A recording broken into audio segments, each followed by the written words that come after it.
बिस्मिल्लाहिर्रहमानिर्रहीम। अस्सलाम वालेकुम फ्रेंड्स, आज होने जा रहा है रिव्यू है yellow pages of Dawn 3 January 2022।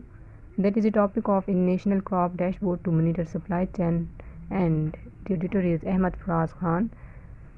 आप देख सकते हो कि यहाँ पे एक पूरा एडिटोरियल लिखा हुआ है और ये एग्रीकल्चर के हवाले से है कि एग्रीकल्चर का क्या आपके पास 2021 में आपके पास वीट का, कॉटन का और इसी तरह मुख्तलिफ़ क्रॉप्स का क्या सिनेरियो रहा है और उसके बाद अब 22 में क्या होने जा रहा है। तो ये एग्रीकल्चर स्टूडेंट के लिए काफ़ी अच्छा होने जा रहा है। तो मैं पहले आपको सिर्फ ये दिखा दूं कि मुख्तलिफ़ 3 किस्म के हमारे पास आज एडिटोरियल हैं और मैं तीनों को एक ही उसमें कवर करने जा रही हूँ, तीनों को एक साथ एनालिसिस करने जा रही हूँ। तो फर्स्ट एडिटोरियल आपने देख लिया, अब इसको अपने पास सेव भी कर सकते हैं। फिर हमारे पास है second one, Punjab focuses on food security, edited by और written by Amjad Mahmood.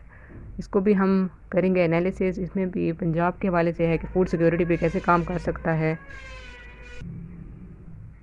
Next हमारे पास है Sindh to issue Hari card for poor farmers.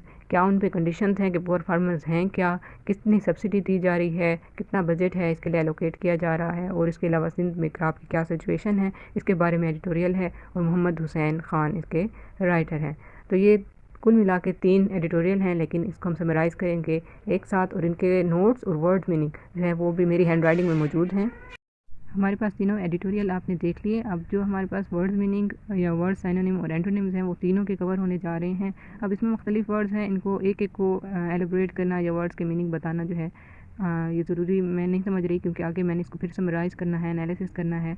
तो इसमें एक जो ईडियम था, सफ़र्स इट्स ओन ब्लूज़, ये मुझे इंपॉर्टेंट लगा। It suffers its own pain, कि किसी चीज़ को अपनी ही वजह से पहले ही वो एक पेन में है तो इसको मज़ीद किसी और चीज़ की वजह से पेन की ज़रूरत नहीं। और ये इसमें काटन की वजह से लिखा हुआ था कि काटन ख़ुद ही एक तकलीफ़ में है, एक मुश्किल हालात में है, उसको मज़ीद हम किसी और चीज़ में नहीं डाल सकते, किसी और मुश्किलात में नहीं डाल सकते। ओके, तो फर्स्ट हमारे पास है a national crop dashboard to monitor supply chain. अब इसके हवाले से हम पहले देख लेते हैं कि हमारे एग्रीकल्चर सिस्टम में जो टारगेट अचीव किए जाते हैं, आप देखते हो कि हर साल एक नया टारगेट दिया जाता है हुकूमत की तरफ से प्रोविंसेस को कि ये अचीव किए, फॉर एग्जांपल कि इतने मिलियन टन जो है वो वीट प्रोड्यूस करनी है।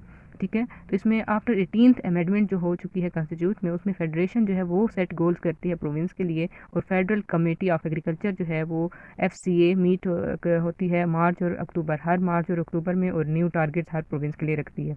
अब इसमें एग्जांपल हम ले लेते हैं कि हम लास्ट ईयर अगर FCA की मीटिंग को देखें तो उसमें 26.78 मिलियन टन जो है और 9.16 हेक्टेयर से एक टारगेट रखा गया था। 2021 की मैं बात करूँ, अगर इस साल की बात करें तो ये 28.9 मिलियन टन फ्राम 9.20 हेक्टेयर से रखा गया। ओके, ठीक है, टारगेट रख दिया गया है, सही है। लेकिन अब एनालिसिस करने की ज़रूरत है कि ठीक है आपने टारगेट रख दिया है, लेकिन ये जो एक्स्ट्रा आपने 2.12 मिलियन टन्स का टारगेट रखा है, ये एक सवाल तो है, जबकि एरिया हमारे पास सेम रहेगा कल्टीवेशन की वजह से। दूसरा, इंडस रिवर जो सिस्टम अथॉरिटी है वो कहती है कि 28% वाटर शॉर्टेज होगी। मेट्रोलॉजी का डिपार्टमेंट कहता है कि रेनफॉल जो है वो लो होगी प्रीवियस सालों से, और साथ साथ पंजाब का हमें पता है कि वहाँ पे यूरिया क्राइसिस भी चल रहे हैं। अब काटन को अगर हम देखें तो इस साल जो है गवर्नमेंट के ऑफिशियल जो हैं वो क्लेम कर रहे हैं कि यहाँ पे 9.1 मिलियन बेल जो है वो all over the country produce हुई है। लेकिन गिनर्स को देखें या फर्स्ट कंज्यूमर हम देखें या रिसीवर्स को देखें तो वो कहते हैं कि नहीं, 7.1 मिलियन बेल जो है वो हमने रिसीव की है। तो अब गवर्नमेंट ने उस पर कोई इन्वेस्टिगेशन वगैरह नहीं की और एक नया गोल सेट कर लिया है नेक्स्ट ईयर के लिए, वो है 10.50 मिलियन बेल्स के नेक्स्ट ईयर हमने ये अचीव करना है। अगर हम ये सारे टारगेट और इन सब का एक एनालिसिस, क्रिटिकल एनालिसिस करें कि ये किस तरह होना चाहिए तो ये बेहतर हो सकता है, तो हम कहेंगे कि ये जो टारगेट है इसको इस तरह सेट करना चाहिए कि हर प्रोविंस की अपनी कैपेसिटी और कैपेबिलिटी के हवाले से ये जो है और उसकी प्रीवियस जो परफॉर्मेंस है उसके हवाले से ये टारगेट रखने चाहिए। ये एडिटोरियल में कहा गया है। फिर उसके बाद टारगेट को अगर हम देखें तो उनके प्रोविंस को असाइन जो किए जा रहे हैं वो इस बेस पे हो कि उनकी मैनेजमेंट स्किल या उनके पास टेक्नोलॉजी कैसी है। साथ साथ फेडरल गवर्नमेंट जो है वो उन वेरिएबल्स को भी इम्प्रूव करे जो क्रॉप की प्रोडक्शन को इम्प्रूव करवा सकते हैं।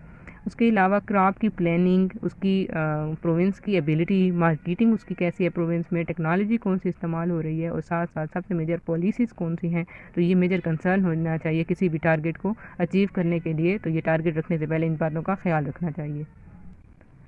अब हम आ जाते हैं कि नेशनल डैशबोर्ड, जो पहले बात की गई है, नेशनल डैशबोर्ड।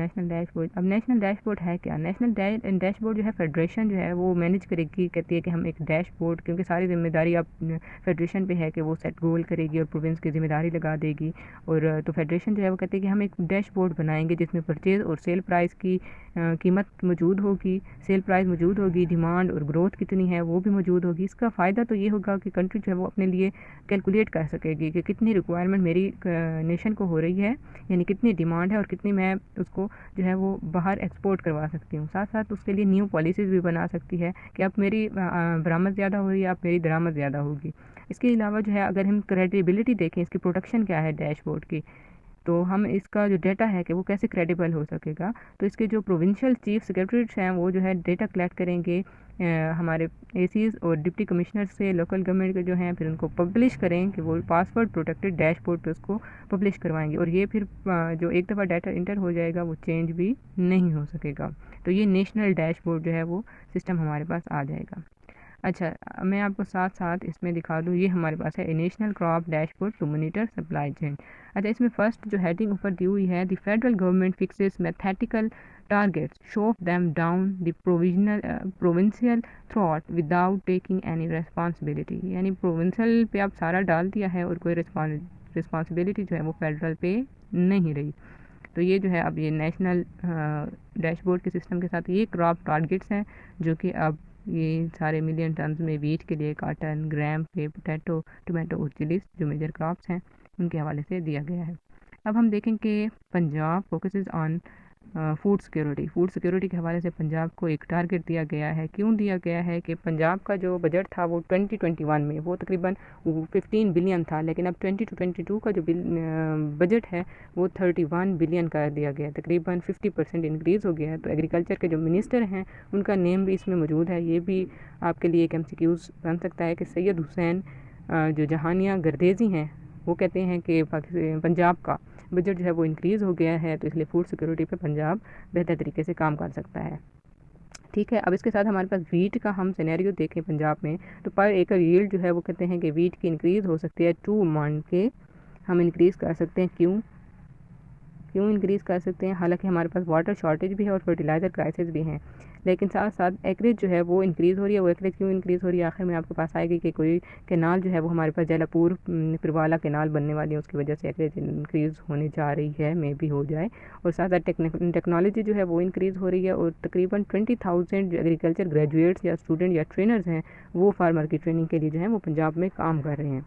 इसके अलावा पंजाब में फूड सिक्योरिटी के लिए मिनिस्टर ऑफ एग्रीकल्चर जो है वो कहते हैं कि सोयाबीन को जो है वो री इंट्रोड्यूस करवाया जाए क्रॉपिंग सिस्टम में। और मूंग पल्सेस का जो सिस्टम था, यानी मूंग पल्स जो है उसकी सीड्स को, क्वालिटी सीड की अवेलेबिलिटी को श्योर करवाया जाए।